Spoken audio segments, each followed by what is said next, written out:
নমস্কার বন্ধুরা, mix fusion সোমার পাকশালায় আপনাদের সবাইকে স্বাগত। আজকে আমি পনিরের এই রেসিপিটি আপনাদের সাথে শেয়ার করব। বাটা মশলায় পনিরের ঝোল। মাছ মাংস সাধারণত আমরা ঝোল করে থাকি বা ঝোল খেয়ে থাকি, কিন্তু পনিরের ঝোল সেরকমভাবে আমাদের খুব একটা হয় না। তো আজকে আমি আপনাদের সাথে বাটা মশলা দিয়ে পনিরের ঝোল এই রেসিপিটি শেয়ার করব। তো চলুন এই রেসিপিটি বানানোর জন্য কি কি লাগছে সেটা আমরা দেখে নিই। প্রথমে আমি আলুটা কেটে নেব। ঠিক ঝোলের আলু যেরকম একটু মোটা মোটা লম্বা করে কাটে, আমি ঠিক সেরকমভাবে কেটে নিয়েছি। আলুটাকে ধুয়ে পরিষ্কার করে নেব। এদিকে আমি একটা গোটা মশলা রেডি করছি। 1/2 চামচ পাঁচফোড়ন, 1/2 চামচ গোটা জিরে, 2টো শুকনো লঙ্কা, 2টো কাঁচা লঙ্কা ঝালের জন্য, আর এখানে দিয়ে দিচ্ছি 1/2 চামচের মতো মৌরি। এই মশলাগুলো আধা ঘন্টার মতো আমি ভিজিয়ে নেব, তাহলে বাটতে কিন্তু সুবিধা হবে। যদি সাথে সময় না থাকে 10-15 মিনিট হলেও ভিজিয়ে নেবেন। দিয়ে দেখুন আমি মিক্সিতে বেটে নিয়েছি, আপনারা চাইলে শিলপাটাতে বেটে নেবেন। আর ওই মশলাটা বেটে তারপর আমি ছেঁকে নিয়েছি, আর ছিবড়েটা কিন্তু ফেলে দিয়েছি। এবার এর মধ্যে দিয়ে দিচ্ছি ধনে গুঁড়ো, আর এখানে খুব সামান্য আমি আর একটু জিরে গুঁড়ো অ্যাড করলাম। তবে জিরে গুঁড়োটা কিন্তু আর না দিলেও চলবে, যেহেতু আমি কাঁচা বেটে নিয়েছি গোটা অবস্থায়। এবার দেখুন কাশ্মীরি লঙ্কার গুঁড়ো দিয়ে এটাকে রেডি করে নিলাম, এই লিকুইড মশলাটাকে জল দিয়ে। এবার মূল রান্নাতে আসি। মূল রান্নাতে প্রথমে কড়াই সরষের তেল দিয়ে আলুটা ভেজে নেব। আলুটাকে লবণ এবং হলুদ দিয়ে ঢাকা চাপা দিয়ে একটু ভেজে নেব। ঢাকা দিয়ে দিলে কি হবে, আলুটা একটু সেদ্ধও হয়ে যাবে আর আলুটা কিন্তু সুন্দরভাবে ভাজাও হয়ে যাবে। আলুটা ঝোলের সাথে দিলে পুরোপুরি সেদ্ধ হতে অনেকটা সময় লেগে যাবে, সেই জন্য ভাজার সময় আমি কিছুটা ঢাকা চাপা দিয়েই ভেজে নিচ্ছি। এদিকে আমি পনির নিয়েছি দেখুন। তো পনিরটাকে আমি খুব বড় বড় সাইজের করে কাটছি, ঠিক যেমন মাছের পেটি কাটে বড় বড়, সেরকমভাবে মোটা এবং বড় করে কাটছি। দেখুন এখানে 200 গ্রামের মতো পনির আছে, তো আমি বেশ বড় বড় সাইজ করে কেটে নিলাম, এরকম চৌকো চৌকো। এদিকে আলুটা মাঝে একবার নেড়ে দিয়েছিলাম ঢাকা খুলে, আবারও ঢাকা দিয়ে এরকম হালকা লাল রং ধরলে একে তুলে নেব। আলুটাকে এবার তুলে নিচ্ছি, তুলে এবার পনিরটাকে ভেজে নেব। তো আপনারা চাইলে পনিরটাকে কিন্তু প্রথমেই ভেজে নিতে পারেন। এবার আমি পনিরটাকে সাদা তেলে ভাজবো, সর্ষের তেলে ভাজবো না। সেই কারণেই আপনাদের বললাম প্রথমে আগে পনিরটা ভেজে নেবেন সাদা তেলে, আর সাদা তেল যদি বেড়ে যায় তার উপর সর্ষের তেল দিয়ে দিতে পারেন। পুরো রান্নাটা কিন্তু সর্ষের তেলেই করব, তবে পনিরটা সাদা তেলে ভাজলে ভালো হয়। সর্ষের তেলে ভাজলে একটু গন্ধ করে, তো সেই কারণেই সাদা তেলেই ভাজছি। এবার পনিরটাকে ভেজে নিচ্ছি। এতে কোনো রকম মশলা অর্থাৎ লবণ এবং হলুদ লঙ্কা কিছুই ব্যবহার করছি না, শুধুমাত্র হালকা লাল করে একটু ভেজে নিচ্ছি। এই ভেজে নিলে পনিরটা বেশ শক্ত হয়ে যাবে, ঝোলের সাথে কিন্তু গুলে যাবে না।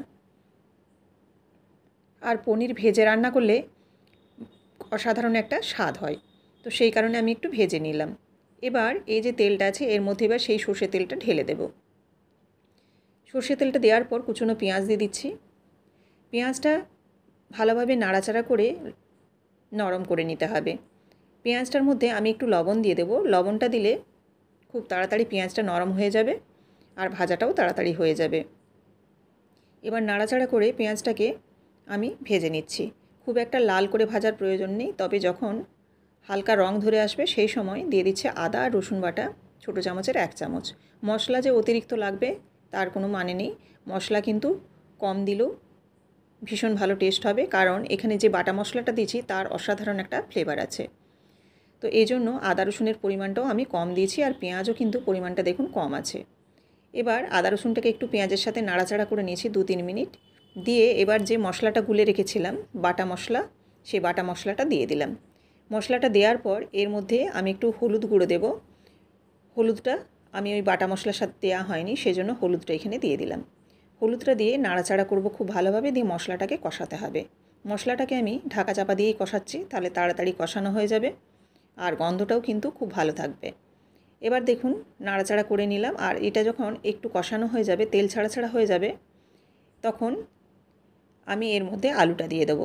তবে আরেকবার আমি ঢাকা দিয়ে দিচ্ছি। এরকম 2-3 বার ঢাকা চাপা দিয়ে ভালোভাবে লো ফ্লেমে কষিয়ে নিতে হবে। এবার ভাজা আলুটা দিয়ে দিলাম। আলুটা দিয়ে একটু নাড়াচাড়া করে আলুটাকেও একটু কষিয়ে নেব।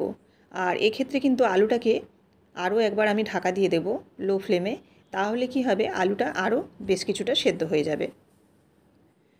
এইভাবে দুবার আমি আরও ঢাকা দিয়েছি।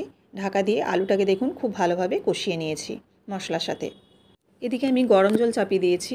যেহেতু আলুটা অনেকটাই সেদ্ধ হয়ে গেছে, সেজন্য কিন্তু এখানে আমি গরম জলই ব্যবহার করছি। আপনারা চাইলে এমনি নর্মাল টেম্পারেচারের জলও ব্যবহার করতে পারেন। তবে গরম জল দিলে আমি যে কথাটা বলে থাকি যে খুব তাড়াতাড়ি রান্নাটা হয়ে যায়, রান্নার স্বাদটাও ভালো হয়। তো এবার দেখুন গরম জল দেওয়ার সাথে সাথেই কিন্তু ফুটে যাবে। আর এবার এটাকে ভালোভাবে আমি ফুটিয়ে নেব মোটামুটি মিনিট 5 মতো। 5 মিনিট এরকম লো ফ্লেমে ফুটিয়ে নেওয়ার পর দিয়ে দিচ্ছি পরিমাণ মতো চিনি আর পরিমাণ মতো লবণ। এখানে চিনি খুব সামান্যই আমি ব্যবহার করছি। আদা পেঁয়াজের তরকারিতে একটু চিনি দিলে কিন্তু বেশ ভালো খেতে লাগে। তো এবার পনিরটা আমি শেষের দিকে দিচ্ছি। পনিরটা দিয়ে দিলাম, ভাজা পনিরটা। এবার পনিরটা দিয়ে কিন্তু আমি আরও 3 থেকে 4 মিনিট রান্না করব, কারণ পনিরের ভিতরে এই রস ঢুকে যাবে। আর পনিরে যেহেতু আমি লবণ বা অন্যান্য কোনো মশলা দিইনি, সেহেতু কিন্তু এখানে আমি মিনিট 4 মতো রান্না করব আরও, এবং সেটা লো ফ্লেমে একদম। এভাবে নাড়াচাড়া করে নিচ্ছি। আর পনিরটা কিন্তু এক্ষেত্রে আর খুব একটা ভাঙবে না, কারণ একটু যেহেতু ভেজে নিয়েছি সেজন্য কিন্তু খুব একটা ভাঙবে না। এবার দেখুন গ্যাসের ফ্লেমটা অফ করে দেবো। রান্না মোটামুটি কমপ্লিট হয়ে গেছে। এবার একটা সার্ভিং প্লেটের মধ্যে আমি নামিয়ে নিচ্ছি। আর এটা আমি রান্নার 5 মিনিট পর নামাচ্ছি। আর দেখুন কতটা সুন্দর হয়েছে, কালারটা কতটা অপূর্ব এসছে। তো এরকমভাবে আপনারা অবশ্যই একবার হলেও ট্রাই করে দেখতে পারেন। ওপর থেকে চেরা কাঁচা লঙ্কা আরও 2টো দিয়ে আমি রেডি করে নিলাম। তো রেসিপিটি যদি ভালো লেগে থাকে অবশ্যই লাইক, কমেন্ট এবং শেয়ার করবেন। আর এরকমই প্রত্যেকদিন বিভিন্ন ধরনের রেসিপি পাওয়ার জন্য অবশ্যই চ্যানেলটিকে সাবস্ক্রাইব করে বেল বাটনটি প্রেস করে দেবেন। ফেসবুক থেকে দেখে থাকলে অবশ্যই পেজটিকে ফলো করে দেওয়ার অনুরোধ রইল। আবারও দেখা হচ্ছে আগামীকাল নতুন কোনো একটি রেসিপির সাথে। সবাই ভালো থাকবেন। ধন্যবাদ।